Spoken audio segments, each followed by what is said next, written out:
Welcome to Transforming with Us, where we talk about all things trans and queer.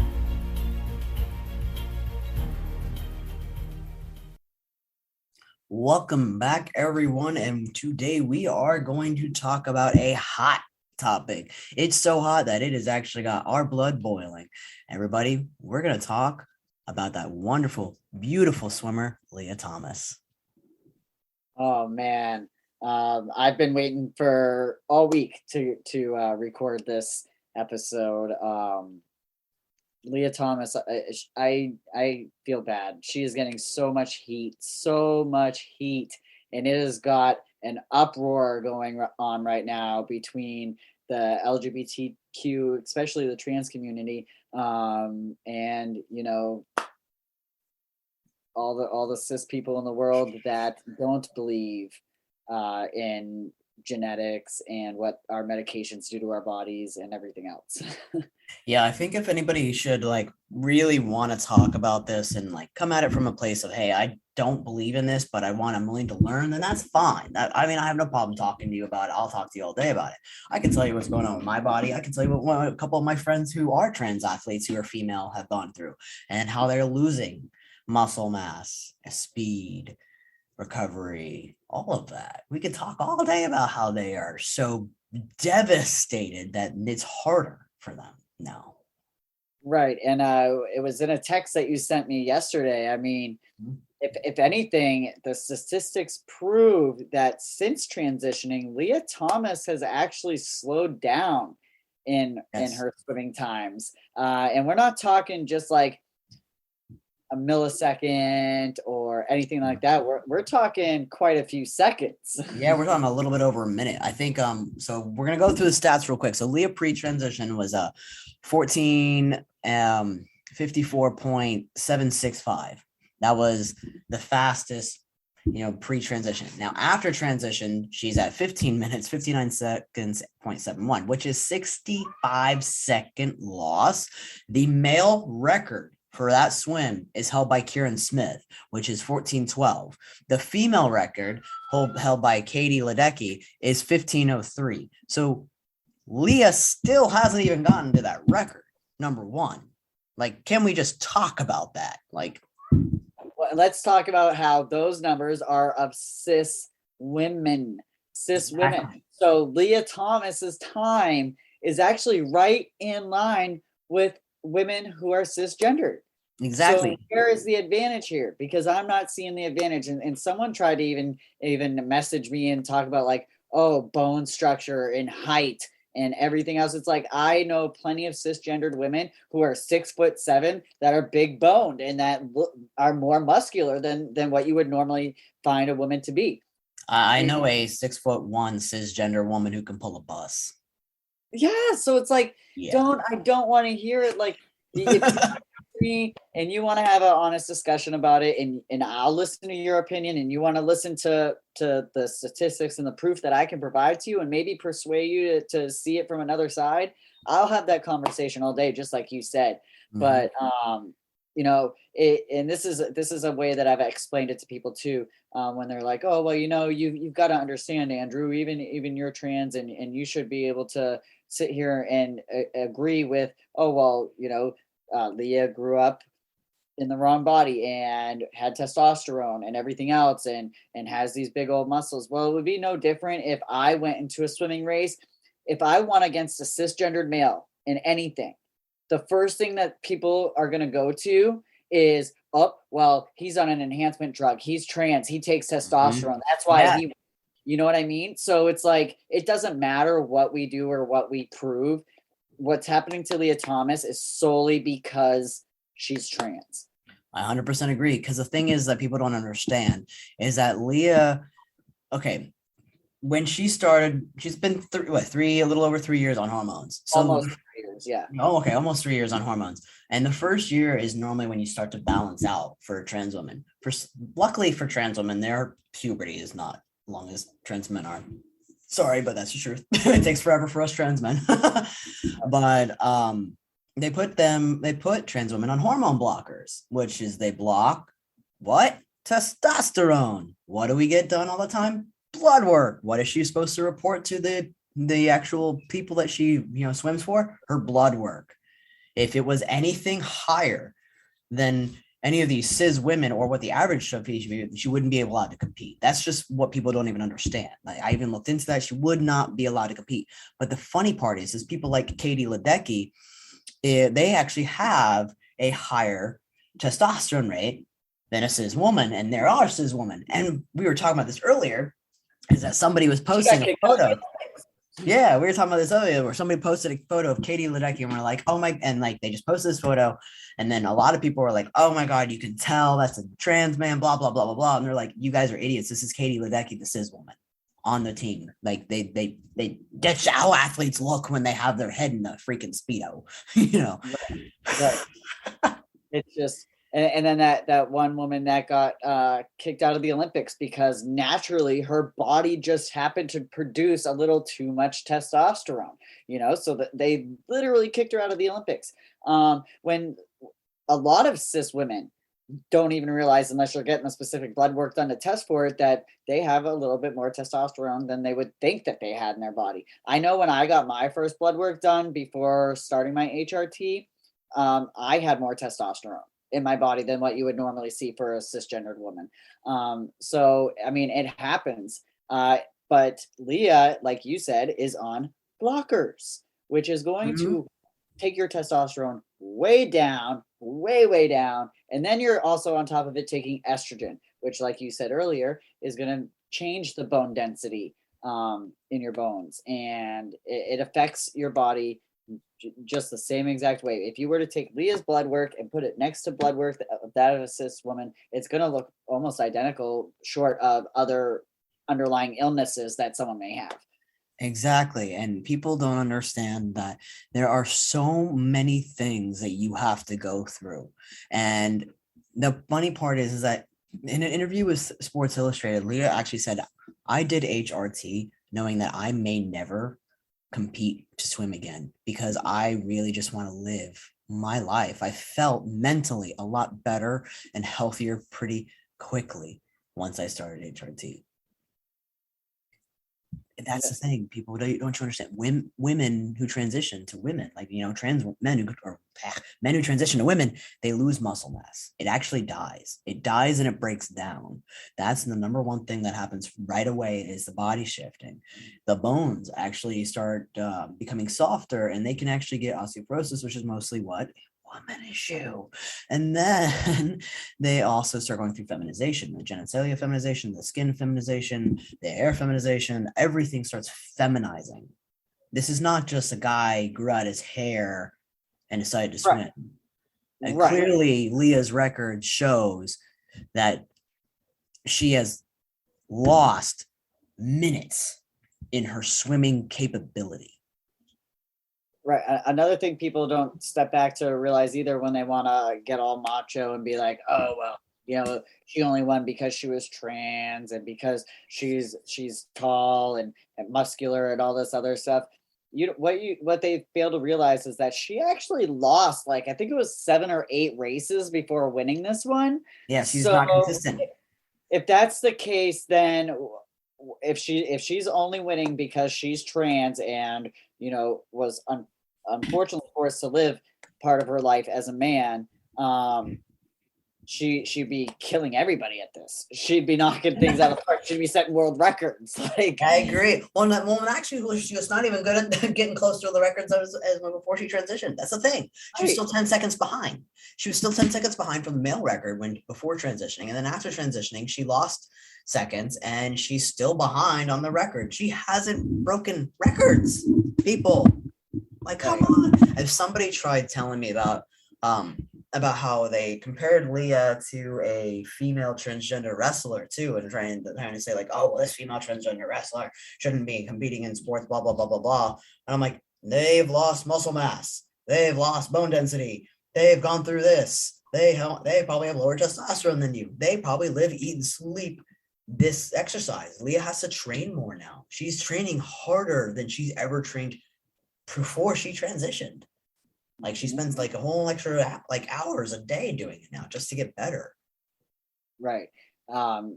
She won off pure talent. That's what it boils down to. It's just her talent. And man, I've gotten in so many heated debates and discussions. One person messaged me today and wanted to try and talk about it. I was like, go away. We're not doing this because it's not going to go pretty, because I stand firmly where I stand, and I'm not gonna let what's the word I'm looking for? I'm just so flustered with it all. I'm not gonna let people's false statements. Nope, not gonna happen. I'll provide you with actual proof, and that's the thing, is that there's Google out there. You can do this research yourself and at least come to me with a healthy debate or discussion, which I'm happy to have all day. I will happily have a discussion on my opinions, your opinions, and like I said, maybe help you understand something or educate you. But it really pains me to see the amount of hate. We're talking about memes with men's voices over hers, and just so much stuff, so much transphobic hate towards her. And a lot of people say, well, how come she's not really speaking up about it? I'd be petrified. I'd be scared. I'd be scared. 100% scared. I would be 100,000% scared. It's crazy too, because I remember I was reading this whole thing about biological advantages that they were trying to say, and this person was like, well, let's talk about Michael Phelps. Michael Phelps has a longer than average wingspan, right? Which is what they're complaining about, is her wingspan.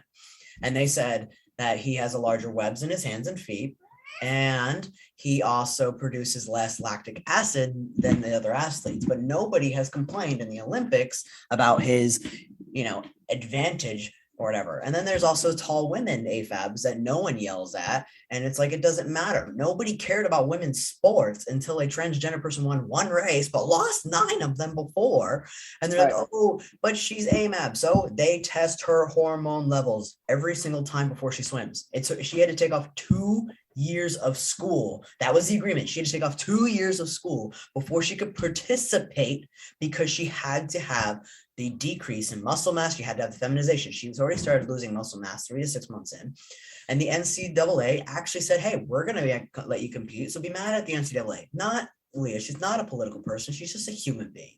She's a human being who is no problem pushing and being the best person she can be. And she's actually, like, if I'm not mistaken, if they have no problem with Leah representing like the world in Paris in 2024 Olympics as a woman athlete, then we need to just stop. Just because she's the first transgender woman to actually get a Division I title, and everybody's saying, well, they're a threat to the sports, then why has it taken so long for trans female athletes to win one award? And we have plenty of trans female athletes, just people aren't that aware. They're not winning. Right, exactly. You don't hear about them because they're not winning. Exactly. It's, like I said, I could talk about, I honestly could probably go on and on and on to this, but I really think if you're listening to this, just do me a favor and look up a previous person that I actually interviewed. Okay. And she is a transgender athlete. Let me see if I can find it. I can remember if I can pronounce her name wrong, because I'm not trying to pronounce that name wrong, because she's a sweetheart. I think she's absolutely amazing. But she competes in volleyball, and she talks about how she lost her run time, how she's no longer able to recover as quickly as she could, and how that she thinks that it's devastating for everybody to assume that because she was born AMAB, that she's going to be a great athlete. She's actually can't compete anymore because she's not good enough anymore. So her name is Taylor Narvasa. I don't want to mess up the last name. And she's on there. I talked about her in October 2021. She's absolutely amazing. Like, I did an interview about this. This is an actual thing we talked about. Like, it's just not even a thing. Like, if I want to compete next year, I should not compete against the females. No, I can't. Absolutely not. I just can't, because I have technically an advantage against women, and already now, and I'm only 1 year in, but I'm supposed to be a minimum of 2 years in before I can start going against a lot of the male stuff, which is understandable, but I'm already starting to compete in races. I'm already, I signed up for them, and I had to put myself down as, as male, because technically if I went up against a female, most of them aren't going to have a chance anymore, because I'm really good at things that, that I was back before I transitioned. Like you, Andrew, I tested higher testosterone, way high testosterone for somebody who was born in an AFAB body. Like I went through things that all screamed intersex. And it wasn't even until I got older and I started going through all this stuff, and a lot more doctors were like, oh yeah, intersex is probably the most right thing for you. Most trans people are intersex, which people are like, oh, you can't change DNA. Most DNA for trans people is intersex. And nobody cares about changing their DNA. We care about feeling how we feel on the inside. Right. That was something that I tried to educate this guy who commented on my status about. Like, do you even understand that, like, when scientists and doctors have done the research, it's showing more and more that part of what makes us trans is in early development in the womb. There's an issue that occurs with the hormone balance, and when you're supposed to go, okay, girl gets what XY and boys are XX. Is that what it is? I always forget the DNA. I think boys are X or XY and girls are XX. XX. Yeah, whichever have you. But I've watched so many good videos from doctors on YouTube and just reading stories from other doctors that have done the research that a lot of it comes from the hormonal imbalance when we're actually in the womb. And so, yeah, we are born into the wrong bodies. 100,000%. I mean, I know that when I was younger, there was some issues with like my body growing up and stuff. And I remember my stepmom being really concerned because I was 14 years old and I still haven't had any like menstruation stuff and like things of that nature. So he took me to a doctor, and that's when the doctor found out I had IT level. And I go, it's just gonna be a long time. And then it kept being time. And then I like barely almost hit 18 was when I first started. And even then I still I've never had super feminine features. I've never had any of that stuff. And come to find out, like my mom got really sick when she was pregnant with me. She got shingles. She also wasn't eating correctly and didn't have the proper nutrition and all that thing. So it actually could have stopped my body from getting the correct amount of testosterone that it should have needed, and which created me. And there's a lot of factors that people don't understand that go on in the womb. Right. My partner is a cisgendered female. And just recently, actually, because, of not going through, what women should go through every month, went to the doctors, got some blood work done, and she has more testosterone in her body than what you would normally see. So now she's on medication to correct that. But it could happen to anybody. So you can't sit there and just target someone because they're trans and because at one point in time had a certain amount of testosterone flowing through their body, because everybody has both hormones. It's just a matter of which one is more predominant and which one is dormant.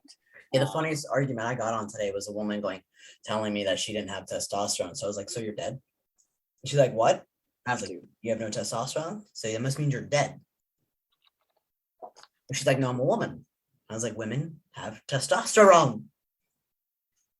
She argued with me for 10 minutes that she didn't have testosterone, and about it, even some of the idiots that were also commenting about Lia were actually like, you're making yourself look really stupid, because yes, they do. And I even put science. At this point, I'm like, here's a science article, here's a science article, here's a science article, here's a science article. Here's a science article. And that's pretty much what I'm doing at this point. I'm like, here's an article, here's an article, here's an article, here's an article. Have fun, leave it alone.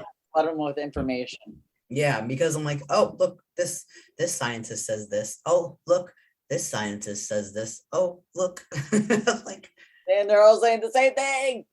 Yes. And then the person's like, well, that's not what Google told me. I was like, oh, I'm glad you got your PhD on Google. Right. Congratulations, Doc. Yep. Graduated Google. That's awesome.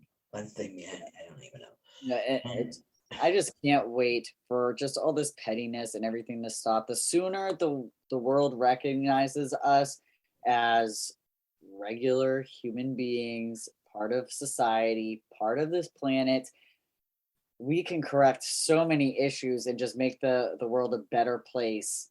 And I was talking to a good friend of mine the other day, and I was saying, between you, me, what Drew is trying to do as yourself, and and other people in the community, we're really going to be that stepping stone to hopefully pave the way for changes.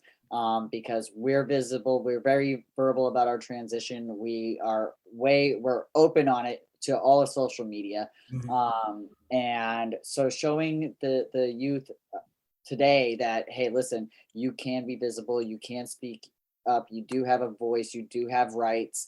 Hopefully we can just keep everything going in a positive direction, and really that's what we're here to try and accomplish. That's why we're talking to you guys right now, because we want everybody to be visible and to understand and to, help be a part of making the world a better place. Yeah, and I do want to touch on how we have one horrible, horrible, horrible, horrible human being that's transgender that makes us look shitty. Can we all give her a round of applause for Caitlyn Jenner? Oh, wait. Caitlyn Jenner says that the transgender swimmer Lia Thomas should not be the rightful winner of the NCAA title. Well, if anybody's listening to this, I would like to inform you that after Caitlyn Jenner transitioned, she too competed in sports. Does that sound like a hypocrite? God forbid. Anytime someone tries to bring up Caitlyn Jenner to me, I'm like, I don't want to talk about it, because, man, if there's one person that should not, and I know that we all know a few people that should not be representation of the community, but Caitlyn Jenner is definitely one of them. How are you going to be a trans woman and say that trans women should not compete in sports when you already have done so yourself? Not to mention, you're a trans woman. This is your sister. You're supposed to be pushing her and, advocating for her and being a support system and saying, you go, girl. Like, yeah, that's what I'm talking about. Like, you did it before her. So why wouldn't you be there and showing your support for you, part of your community?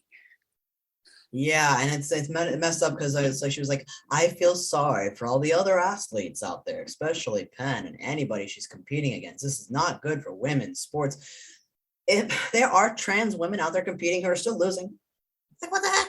Not to mention, Caitlyn Jenner is probably the most far from anybody that any transgender person who wants to associate that they are trans, because we don't like them. We do not like them being a voice for us. They are super Republican. They're very anti-LGBTQ rights. A very horrible human being. I mean, it just kills me. And then of course, poor Lia Thomas is just getting bullied, and this is not what she expected. This is not what she wanted. She just wanted to swim. No, and people have asked me, oh, well, how come she hasn't spoken up? How come she's spoken up? If I were Lia Thomas, I would be petrified. I have an entire world raining hate on me. Hate. And whatever small percentage is the trans and LGBTQ community to the rest of the world, that's all you have backing your corner. I wouldn't be speaking up. I'd probably be somewhere crying, trying to fight very, very bad thoughts in my head. Because the things that are going around is just, if that was happening to me, I can't even imagine what this poor woman is going through. And my heart and soul go out to her. And, just know, Lia, if you happen to ever hear this podcast, that, we love you and we're proud of you and we stand by you 110%. Yes. And then even though Lia Thomas can't always see what people are posting or, hear even this podcast, who knows? Maybe she does, maybe she doesn't. What happens is that the way you talk about this situation, someone in the LGBT community can see it and it hurts them. Mm-hmm. So. Yes, I've gone through unfriending so many people since this topic came up. Friends that have posted memes and thought that they were funny and getting into heated debates, with some of my closest friends. And, luckily we were able to come to an agreement like, hey, I'll educate you, you educate me a little bit, we'll trade for trade. But it's very hurtful to see people that you think are a solid part of your life, and you have to try and remind them, like, no, that this meme is not funny. They shouldn't be putting a man's voice over Lia Thomas talking. That's mocking her. That's not a good thing. This is not funny. That's very bad. Like, that's not okay. No, it's not okay, and I 100% feel bad for her. I know the University of Penn has no problem supporting her, and they had no problem saying, hey, she's here. The NCAA had no issues taking her blood results and saying, hey, we're going to test your levels before every single meet, and that was the agreement. So, I understand a lot of people are confused, and again, if you want to have more information, you want to talk to us about this, I'll even talk to you about it. We can even debate about it. We'll do a debate one day. If you want to debate us on this whole entire thing, come on, fill out some stuff. Yeah, it's at transformingatus.com. Come talk to us. If you're a trans person, LGBT person, or even someone who wants to talk about this, hit us up. We'll talk to you. Yeah, that would actually be a fun thing to do if we could get that done. Anybody, like Drew just said, transformingwithus.com, reach out. We're here to interview anybody and everybody. Everybody's voice deserves to be heard, whether you're part of the community, not part of the community. Maybe you have a partner who's part of the community. We love sharing education and everybody's stories, no matter what shape or form they come from. We want to thank you for listening to today's show. And I know Drew usually has his words of affirmation to end it, but I'd like to share mine for the first time. We hear you, we see you, and you're beautiful and handsome.